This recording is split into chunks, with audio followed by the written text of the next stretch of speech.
Aici este oficiul parohial construit de noi și pe care îl voi preda astăzi odată cu toată gestiunea. Are tot ce-i trebuie.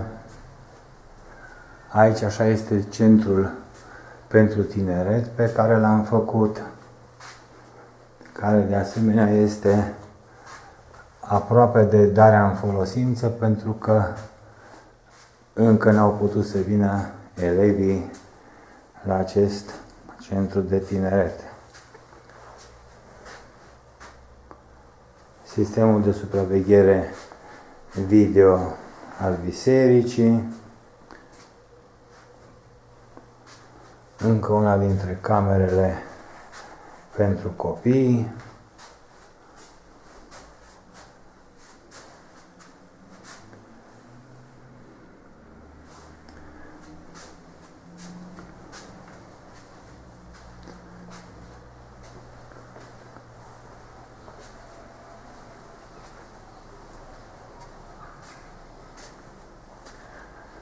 asta este sala mare, sala de conferințe, în care am ținut tot felul de activități și expoziții, că de aceea sunt pe perete toate aceste cartoane. Aici este bucătăria, cu tot ce îi trebuie, cu vase, cu absolut tot, pentru cel puțin 60 de persoane.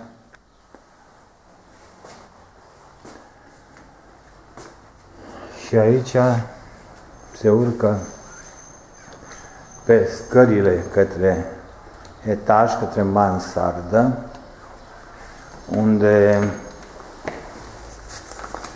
sunt mai multe camere în care am gândit tot felul de utilități. Este un hol, aprind și becul, tot ce trebuie, este o baie cu absolut toate cele necesare.